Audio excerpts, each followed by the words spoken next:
మళ్ళా యాదాద్రి ఈ భద్రాద్రి ఇంకొకటి ఈ super critical and sub critical వాళ్ళు గతంలో 2-3 ఏళ్ల క్రితం కూడా ఇదే ప్రెస్ మీట్ పెట్టి ఏదో యాగి చేసే ప్రయత్నం చేసింది Congress party. What is the అంటే ఏంటి బిట్వీన్ తేడా? ఈ విషయంలో అసెంబ్లీలో కూడా చర్చ జరిగింది. అవును, అసెంబ్లీలో నేను ఇచ్చిన ఆన్సర్ ఉంది రికార్డెడ్గా. జానారెడ్డి గారు, బట్టి విక్రమార్క, శ్రీధర్ బాబు గారు వీళ్ళందరూ కూడా చర్చ జరిగింది. ఏంది అసలు ఈ ప్రజలకు ఒక గందరగోళం చేసి ఇదేదో పెద్ద మాయలాగా మరిలాగా చూపిస్తున్నారు.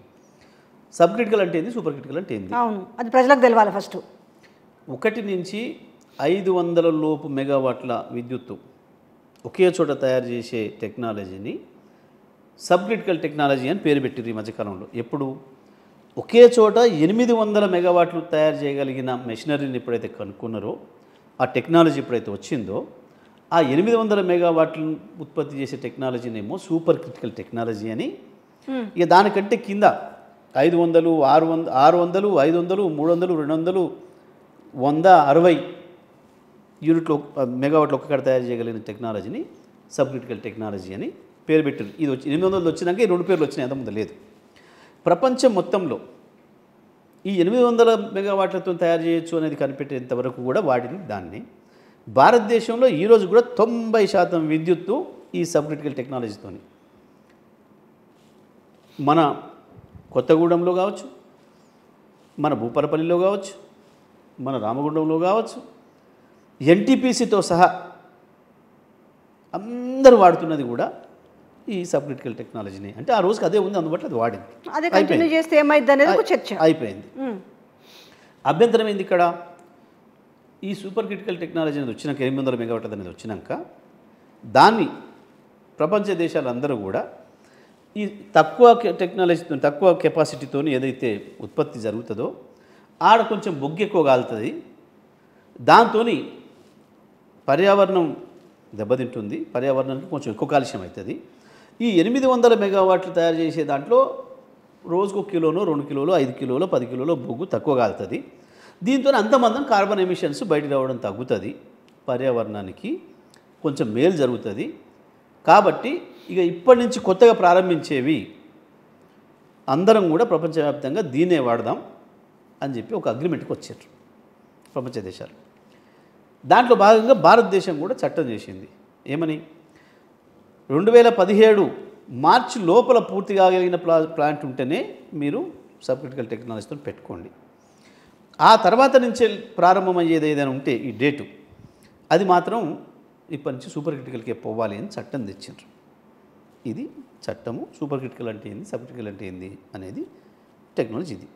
దీంట్లో మనం ఉన్న సందర్భం వాళ్ళ తెలంగాణ వచ్చినాడు, కరెంటు లేక మంచినీళ్ళు లేవు, కరెంటు లేక పరిశ్రమలు బంద్ అయినాయి, 3 రోజులు వారానికి పవర్ హాలిడేసు, కరెంటు లేక వ్యవసాయం నాశనమైంది. వచ్చిరాని కరెంట్ ఇచ్చి రైతులు ఒకటి రాత్రిపూట కరెంటు కొరుకుపోయి బావుల కడ చచ్చిపోవడు, దారమ్మటి ఇవి గరిచి అవి గరిచి, లేదా బావులలో పడి చచ్చిపోవడు, లేదా రాత్రిపూట సరిగ్గా కనపడక కరెంటు వైర్ పట్టుకొని చచ్చిపోవడు. చివరికి ఈ వచ్చిరాని కరెంట్ ఇచ్చి మోటార్లు కాలిపోతే పెట్టిన పెట్టుబడి పోయి పొలాలు ఎండిపోయి సంవత్సరానికి 10-15 వేల మంది రైతులు సూసైడ్ చేసుకొని, ఆత్మహత్యలు చేసుకొని చచ్చిపోతున్న సందర్భం అవ్వాలి. ఇది తెలంగాణ వచ్చే నాటికి ఆంధ్రప్రదేశ్ ముఖ్యమంత్రి ప్రెస్ పెట్టి చెప్పిండు ఏమని? ఓ దింపుడు గల్ల మాషలాగా. అసలు తెలంగాణ ఉద్యమం పుట్టింది తెలంగాణ కరెంటుతోని. చంద్రబాబు నాయుడు కరెంటు బిల్లులు పెంచి తెలంగాణలో ఏదైతే మోటార్లకు పెడుతున్నాడో 100 రూపాయలు ఎక్కువ, కేసీఆర్ గారు దానికి వ్యతిరేకంగా ఉత్తరం రాస్తేనే దాని మీదనే తెలంగాణ ఉద్యమం ప్రారంభమైంది. ఆ తర్వాత చివరికి దీన్ని మళ్ళీ తెలంగాణ రాష్ట్ర ఏర్పాటును అడ్డుకోవడానికి కూడా ఆ ముఖ్యమంత్రి మాట్లాడింది కరెంటునే. ఏమని? ఇప్పుడు మీకున్న కరెంటు కూడా రాదు, రోజుకి 5 గంటలు 6 గంటలు ఇస్తున్నాం కదా, అది కూడా రాదు, మొత్తం వ్యవసాయం బంద్ చేసుకొని మీరు పట్టణాలకు వలస రావాలి, మీ రైతులందరూ హైదరాబాద్లో ఉన్నోళ్ళు, పట్టణాల్లో ఉన్నోళ్ళు కూడా మీరు వేరే దేశాలకు, ఇంకో వేరే రాష్ట్రాలకు వలసలు పోవాలి, చీకటి అవుతుంది, మీ రాష్ట్రం మొత్తం ఏం మిగలదు అని చెప్పి ఆయన మాట్లాడారు. దాని మీద వీళ్ళు ఆ మంత్రులు ఎవ్వరు కూడా, ఆయన క్యాబినెట్లో ఉన్న మంత్రులు తెలంగాణ వాళ్ళు ఒక్కరు కూడా మాట్లాడలేదు. కానీ కేసీఆర్ గారు 24 గంటల్లోనే దానికి సమాధానం ఇస్తూ, తెలంగాణలో పవర్ ఉత్పత్తికి అనేక అవకాశాలు ఉన్నాయి, మన బొగ్గు మనకు ఉన్నాయి, నీళ్లు మనకు ఉన్నాయి, 2 నదులు ఉన్నాయి, మనం బ్రహ్మాండంగా అభివృద్ధి అవుతాం, మన కరెంటు మనం వాడుకుంటే చాలు, ఇంకా కావాలి అంత అర్జెంటుగా అనుకుంటే ఛత్తీస్గఢ్ నుంచి వెళ్ళి తెచ్చుకోవచ్చు, మనకు అవకాశం ఉంది. అదే రోజు చెప్పిండమ్మా, మీరు కావాలంటే కేసీఆర్ గారు ఆ రోజు మాట్లాడి దొరుకుతుంది, మీకు ఎక్కడైనా బయట తీసి వేయండి, ఈ చర్చ జరిగేటప్పుడు ప్రజలు కూడా పోవాలి ఆ రోజే చెప్పిండు. ఏదో ముఖ్యమంత్రి అయిన తర్వాత మాట్లాడలేదు ఛత్తీస్గఢ్ గురించి. ఛత్తీస్గఢ్ గురించి ఆంధ్రప్రదేశ్ చివరి ముఖ్యమంత్రి మాట్లాడిన రోజు తెల్లవారి సమాధానం చెప్తూ ఛత్తీస్గఢ్లో దొరుకుతుంది, మనం తెచ్చుకోవచ్చు, ఆడ ఎక్సెస్ విద్యుత్ ఉంది అని చెప్పారు కేసీఆర్ గారు. గంత విజనరీ వారు. అయిపోయింది. ఈ రాష్ట్రం ఏర్పడింది. అవన్నీ అయిపోయినాయి, రాష్ట్రం ఏర్పడింది. రాష్ట్రం ఏర్పడిన తెల్లవారే కుట్రలు మొదలైనవి చంద్రబాబు రూపంలో. ఏంది? విద్యుత్తుతోనే దెబ్బ కొట్టాలి కేసీఆర్ను, తెలంగాణ రాష్ట్రాన్ని. ఏదైతే చివరి ముఖ్యమంత్రి కిరణ్ కుమార్ రెడ్డి చెప్పిండో అవి నిజం చేయాలి అని. ఏంది? కరెంట్ లేకుండా చేయాలి. రీఆర్గనైజేషన్ చట్టం ప్రకారం అప్పటికి సమైక్య ఆంధ్రప్రదేశ్లో ఉత్పత్తి అవుతున్న కరెంట్లో 53.96% మనకి ఇవ్వాలి, అంటే 54, 46 ఆంధ్రప్రదేశ్కి ఇవ్వాలి అనేది ఆ రోజు చట్టం. ప్లాంట్లు అక్కడ ఉన్నాయి ఆంధ్రప్రదేశ్లో. ఒక్క యూనిట్ కూడా మనకి ఇవ్వలేదు చంద్రబాబు నాయుడు. చట్టాన్ని గౌరవించలేదు. మనం కేంద్రానికి చెప్పినా కేంద్రం ఆయన మద్దతు ఉంది, మాట్లాడలేదు. అదే సందర్భంలో ఆయనకు అక్కర లేకపోయినా 7 మండలాలను ముంచుకున్నాడు. ఏం లేదు ఆ మండలాల్లో, మన్ను దుమ్ము. కానీ దాంట్లో ఆ మండలాల పరిధిలో సీలేరు పవర్ ప్రాజెక్ట్ ఉంది. దాన్ని కుట్టేయడానికి కుట్రపూరితంగా కేంద్రంలో ఆయనకున్నది కాబట్టి పలుకుబడి అన్నాడు, ఎన్డీఏలో ఉన్నాడు కాబట్టి బలవంతంగా దౌర్జన్యంగా గుంజుకున్నాడు. మొట్టమొదటి రోజే తెలంగాణ గొంతు నొక్కే ప్రయత్నం చేశాడు చంద్రబాబు నాయుడు. మొన్న ఆయన బయట పెట్టుకున్నది, మన సమావేశంలో చెప్పుకున్నాడు. ఆ 7 మండలాలు ఇస్తేనే నేను ముఖ్యమంత్రి ప్రమాణ స్వీకారం చేస్తానని చెప్పిన అన్నాడు మోడీకి. నేను ఆంధ్రప్రదేశ్ కొరకు అంత కొట్లాడతా అని చెప్పి మాట్లాడండి ఆయన. చూసి ఈ ప్రబుద్ధులు నిన్న మొన్న ఇంత ఉపన్యాసం ఇస్తున్నారు. కోదండరామ్ కూడా విన్నారు. Let me complete. ఇది ఒకవైపు. ఇంకా ఈ 2 బోను ఇవ్వాల్సింది ఇవ్వలేదు, మనది గుంజుకున్నాడు. మూడవది అక్కడ కొన్ని ప్రైవేట్ ఉత్పత్తి సంస్థలు ఉన్నాయి, హిందూజా లైక్, వాళ్ళ దగ్గర నుంచి అయినా కొందామని చెప్పి కేసీఆర్ గారు వాళ్ళకి సమాచారం పెట్టాడు. అది తెలిసి వాళ్ళకు కూడా పిలిచి భయపెట్టించండి చంద్రబాబు, మీరు తెలంగాణకు అమ్మొద్దు విద్యుత్ అని చెప్పి వాళ్ళు చేతులు ఎత్తేసారు. ఇవి కోయిపు జరుగుతూ ఇదే రేవంత్ రెడ్డి తెలుగుదేశం పార్టీ ఎమ్మెల్యేగా మొత్తం వాళ్ళ ఫ్లోర్ లీడర్గా వాళ్ళు మొత్తం తీసుకొని అసెంబ్లీలోకి వచ్చి తెల్లవారి కేసీఆర్ ప్రభుత్వం ప్రమాణ స్వీకారం చేసి తెల్లవారి అసెంబ్లీకి వచ్చే రావడమే విద్యుత్ అందించలేని ప్రభుత్వం నశించాలి. ఒకటే రోజులో ఒకటే రాత్రి కేసీఆర్ కరెంటు తయారు చేసి ఇవ్వలేకపోయినట్ట, లేదు వీళ్ళు ఇచ్చిన 24 గంటల కరెంటు కేసీఆర్ మాయం చేసినట్టు అర్థమైపోయింది. ఒక్క సెకండ్లో కేసీఆర్ గారికి ఓహో చంద్రబాబు నాయుడు కుట్ర ఎక్కడుంది. ఏదైతే సమైక్య ఆంధ్రప్రదేశ్లో చివరి రోజుల్లో వీళ్ళు కూర్చొని మాట్లాడుకున్నారో దొంగలంతా కలిసి అన్ని పార్టీలు, తెలంగాణను మళ్ళీ విద్యుత్తుతో దెబ్బ కొట్టాలి, తెలంగాణలో అలజడి సృష్టించాలి. ఒకవైపు అసెంబ్లీలో ఇది మాట్లాడుతూనే కరీంనగర్ లాంటి చోట మొత్తం మనం దిమ్మెలు కూడా కొట్టడం మొదలుపెట్టారు. కరెంట్ ఇస్తలేదు గవర్నమెంట్, మేము నిరసన తెలియజేస్తున్నాం అని చెప్పి దిమ్మెలు, పార్టీ దిమ్మెలు. ఏంది? తెలంగాణలో అలజడి సృష్టించి కరెంటు లేకుండా చేసి కేసీఆర్ ఫెయిల్ అయ్యిండు, తెలంగాణ ఫెయిల్ అయింది, తెలంగాణ ప్రయోగం విఫలమైంది, కాబట్టి మళ్ళీ సమైక్యాంధ్రలో కలిపితేనే చంద్రబాబు నాయుడు బాగు చేస్తాడు అని చెప్పి చెప్పాలన్న ఒక కుట్రతోని ఇది జరుగుతుంది. అటువంటి పరిస్థితులలో ఎట్టి పరిస్థితుల్లో కరెంటు విషయంలో మనం విఫలం కావద్దు, వాళ్ళకంటే ముందే ఉండాలని చెప్పి ఏర్పాటు చేసిందే పీజీసీఎల్ లైన్ కొనుగోలు చేయడమైనా, ఛత్తీస్గఢ్తో విద్యుత్ ఒప్పందం చేసుకోవడమైనా, బీహెచ్ఎల్కి ఇచ్చి ఇది తొందరగా పూర్తి చేయాలి, ఎంత వీలైతే అంత తొందరలో అని చెప్పి ఇది 2 ఏళ్లలో పూర్తి చేయాలని, మిగతా 5 ఏళ్లలో పూర్తి చేయాలని చెప్పి చేసింది ఆ తొందరలో. దాంట్లో తెలంగాణ రాష్ట్రాన్ని కాపాడుకోవడం కొరకు జరుగుతున్న ఈ కుట్రల నుంచి తెలంగాణ ఏపీ నుంచి ఇచ్చుంటే, బాబు ఒప్పుకొని ఇచ్చుంటే ఎంతకు వచ్చుంటుండే? ఒకవేళ ఆయన బాబు అంటే రెఫ్యూజ్ చేయకుండా ఒకవేళ ఇచ్చుంటే, కరెంట్ పవర్ కనుక ఇక్కడికి ఇచ్చుంటే ఎంత ప్రైజ్లో వచ్చేది? ఆల్రెడీ అప్పటికే వస్తున్న దాన్ని ఆపేసిండ్రు. మన సంస్థలది మన ప్రభుత్వం నుంచి నిర్మాణం చేయబడ్డాయి లేదా ప్రైవేట్ నుంచి చేయబడ్డాయి, వాటి నుంచి వస్తున్న దాన్ని ఆపేసిండు ఆయన. మర్చిపోతాను ఇంకోటి కూడా మీకు చెప్పాల్సింది. సీలేరు అతి తక్కువ ఖర్చుతోని అతి ఎక్కువ ఉత్పత్తిని చేసే ప్రాజెక్టు సీలేరు ప్రాజెక్టు. ఎందుకంటే హైడ్రో ఇక ఆ రోజు పెట్టే పెట్టుబడి తప్ప దానికి రూపాయి పెట్టుబడి అక్కర్లేదు, ఒక్క జీతాలు తప్ప, అతి తక్కువ ఖర్చుతో వస్తుంది. దాన్ని కుట్ర చేసేసి గుంజుకున్నాడు చంద్రబాబు నాయుడు. దాని మీద మాట్లాడరు వీళ్ళు, ఈ సోకాళ్ళు ఉద్యమకారులు, వాళ్ళే సర్టిఫికేట్ తీసుకునే సెల్ఫ్ స్టడీ మేధావులు. అటువంటి పరిస్థితులలో తెలంగాణ కాపాడుకోవడం కొరకు ఒక తండ్రిలాగా పిల్లల్ని పొత్తిళ్ళలో పెట్టి కాపాడుకునే తండ్రిలాగా కేసీఆర్ ప్రయత్నం చేస్తే, ఎక్కడ కేసీఆర్కి ఏ రంగంలో మంచి పేరు వచ్చిందో దాంట్లో దెబ్బ కొట్టాలి, ప్రజలకు దాంట్లో అనుమానాలు సృష్టించాలి కేసీఆర్ పైన అని చెప్పి ఒక కుట్రపూరితంగా ఈ దుర్మార్గం చేస్తూ ఉన్నారు. ఆధారాలు లేక అడ్రస్ లేని రాతలు రాస్తున్నారు ఇవాళ మొత్తం కూడా. యాదాద్రి భద్రాద్రి తర్వాత ఏంది యాదాద్రి విషయంలో వాళ్ళు చెప్పే అబ్జెక్షన్, ఆ నుంచి వెళ్ళి బొగ్గిడి తీస్తే ఖర్చు ఎక్కువవుతుంది, అక్కడనే పెట్టాల్సి ఉండే. ఇది అసలు ఎవడన్నా ఒక ప్రొఫెసర్ అయినోడు మాట్లాడాల్సిన మాటేనా ఇది? నల్గొండ జిల్లా తెలంగాణ రాష్ట్రంలో లేదా? నల్గొండ జిల్లా ఉద్యమంలో లేదా? నల్గొండ జిల్లాని తీసి మన ఆంధ్రలో కలుపుతారా? అంటే ఖర్చు తక్కువైతుంది కదా, ఎందుకు ఆడబెట్టాల్సింది? ఏంది కుదరమంటుంది? రాష్ట్రం మొత్తం ఒక సమగ్ర అభివృద్ధి జరగాలి, అన్నీ ఒకటే వైపు పోతున్నాయి, అన్నీ ఒకటే వైపు పోతున్నాయి, మంచిది కాదు. కృష్ణ బెల్ట్ కూడా రావాలి, అభివృద్ధి రావాలి. ఫస్ట్ మహబూబ్నగర్ జిల్లా, వెనుకబడ్డ మహబూబ్నగర్ జిల్లాలో పెట్టాలని చెప్పి మహబూబ్నగర్ జిల్లాలో చూసినారు కేసీఆర్ గారు. అక్కడ రాయచూరు కర్ణాటకలో ఏదైతుందో అక్కడ విద్యుత్ ఉత్పత్తి జరుగుతుంది ఎన్టీపీసీ ఆధ్వర్యంలో. ఒక విద్యుత్ ఉత్పత్తి చేయాలి అంటే ప్రధానమైన 4 కాంపోనెంట్స్ ఉండాలి. 1 భూమి, 2 నీళ్లు, 3 రోడ్డు మార్గం, 4 రైలు మార్గం. అవసరం అనుకుంటే అంతర్జాతీయ బొగ్గును తీసుకొస్తే కూడా అందుబాటులో ఉండాలి పోర్ట్లకు. వాస్తవానికి ఇలా మోడీ చట్టం తెచ్చిండు, ఏమని? విదేశీ బొగ్గు 20% కలిపి తీరాలే మీరు అని చెప్పి. అది కనుక ఒప్పుకుంటే, మనం ఒప్పుకోలేదు. మన సింగరేణిలో తక్కువ ధరకు వస్తుంటే బయట నుంచి ఎక్కువ ధరకు ఎదుగుదే వల్ల మేము ఒప్పుకోమని చెప్పి మన ఒక్క రాష్ట్రం ఒప్పుకోలేదు. అది నిజంగానే రేపు వాళ్ళు బలవంతంగా ఇంకో చట్టం తెచ్చి కనుక చేస్తే అలా మరి వీటికంటే ఇక్కడనే తక్కువ ఖర్చు అవుతుంది.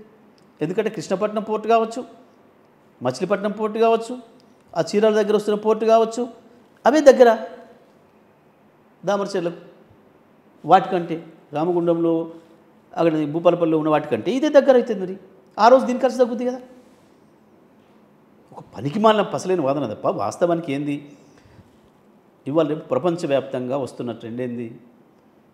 ఎక్కడనైనా సమాన అభివృద్ధి జరగకపోతే, ప్రజల ఆదాయంలో తేడాలు వస్తే అవి నెమ్మదిగా ఇంకొక వైపు దారితీస్తాయి, ఉద్యమాలకు దారితీస్తాయి. కాబట్టి పరిపాలకులు ఎవడైనా ప్రజల్ని సమానమైన అభివృద్ధి చేయడానికి ప్రయత్నం చేయాలి. దానివల్లనే కొన్ని దేశాలు విడిపోయినాయి, రాష్ట్రాలు విడిపోయినాయి. అసలు మనం తెచ్చింది దేని మీద? తెలంగాణను అభివృద్ధి చేస్తలేరు, తెలంగాణ వనరులు పట్టించుకోవట్లేరు, ఆంధ్రాకు తీసుకుపోతున్నారనే కదా మనం విడిపోయినాం.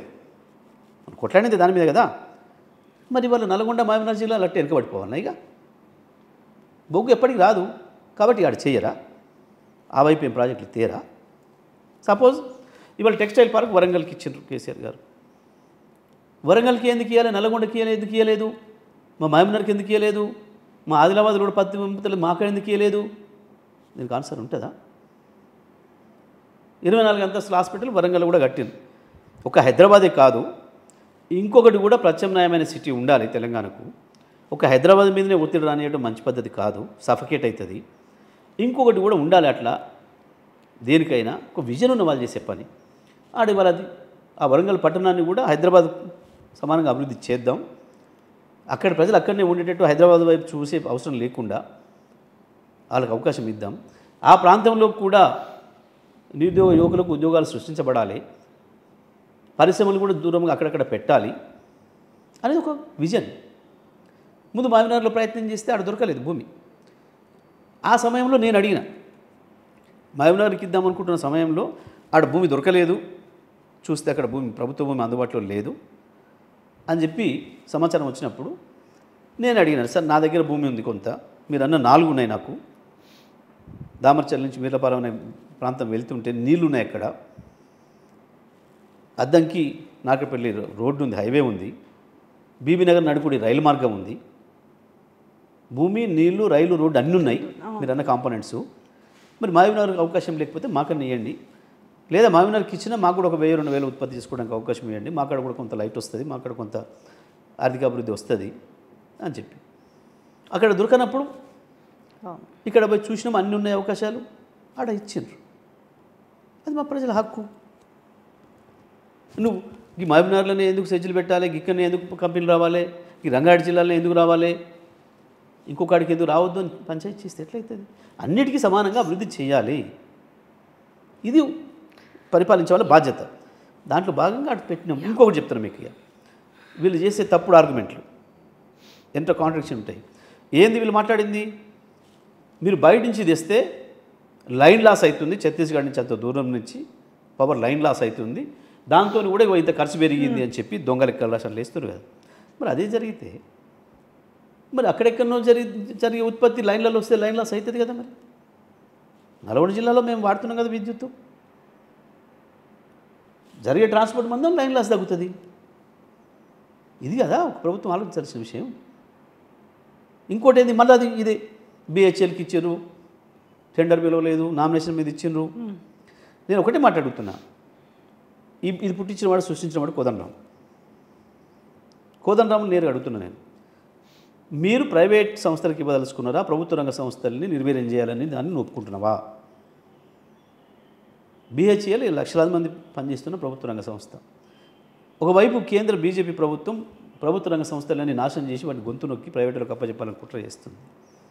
ఇటువంటి టైంలో భారతదేశానికి తలమానికంగా ఉన్న ప్రజల ఆస్తి బిహెచ్ఎల్, దాన్ని కాపాడాలని ఒక ప్రయత్నం చేస్తే కేసీఆర్, నువ్వు దానికి మద్దతు ఇస్తావా? లేదు నువ్వు ప్రైవేట్ వాళ్ళకి ఇవ్వాల్సి ఉండేది మాట్లాడతావా? ఇంకోటి కూడా చెప్తాను నేను, ఇదే సందర్భంలో ఆంధ్రప్రదేశ్లో చంద్రబాబు నాయుడు గారు కూడా 2 ప్లాంట్లు పెట్టిన పవర్ ప్లాంట్లు. మేము కొత్తగూడెంలో 800 సూపర్ క్రిటికల్ పవర్ ప్లాంట్ పెడితే దాన్ని మేము ఇచ్చింది 3800 కోట్ల బిహెచ్ఎల్కి. అదే సమయంలో చంద్రబాబు నాయుడు గారు ఒకటి విజయవాడలో ప్రారంభం చేసిండు, ప్రైవేట్ వాళ్ళకి ఇచ్చిండు టెండర్లల్లో, దానికి మాకంటే 890 కోట్లు ఎక్కువ ఇచ్చిండు, 890 కోట్లు. ఇంకోటి కృష్ణపట్నంలో స్టార్ట్ చేసిండు, దానికి 1150 కోట్లు ఎక్కువ ఇచ్చిండు. టెండర్లలో పోతే అంత వచ్చింది. దీని మీద చర్చ నిలబడతాడు కోదంలో. ఇది నిజమా కాదా? నేను మాట్లాడింది తప్పైతే తప్పని చెప్పాను. మరి నేను మాట్లాడింది ఒప్పే అయితే ఏం చేస్తాడు కోదంలో చెప్పాలి. సింపుల్, ప్రభుత్వ రంగ సంస్థలను మూసేయాలి, అదానీలకు అంబానీలకే కట్టబెట్టాలి, ప్రభుత్వ రంగ సంస్థలు నేను బీజేపీ చేస్తున్నదాన్ని నువ్వు ఒప్పుకుంటున్నావా? ఇవాళ సింగరేణిది కూడా మొదలైంది కుట్ర. సింగరేణి ప్రైవేటీకరణకు బీజం మొదలవుతుంది. అలా నువ్వు దాన్ని ఒప్పుకుంటున్నావా? దాన్ని కూడా నామినేషన్ మీద మాకే ఇవ్వమని మనం అడుగుతున్నాం.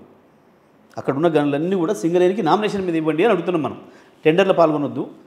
ఎందుకు? టెండర్లో ప్రైవేట్ వాడు ఏదో పద్ధతులు తెలుసుకుంటాడు, సింగరేణి కంటే 0.5 తక్కువ వేస్తాడు, 0.1 తక్కువ వేస్తాడు, వానికి పోతుంది.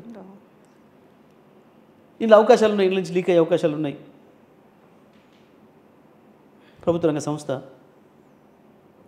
కాబట్టి మేమేమంటున్నాం, మా ప్రాంతంలో ఉన్న వాటిని మాకు నామినేషన్ మీద ఇవ్వండి మా సింగరేణికి మేము అడుగుతున్నాం.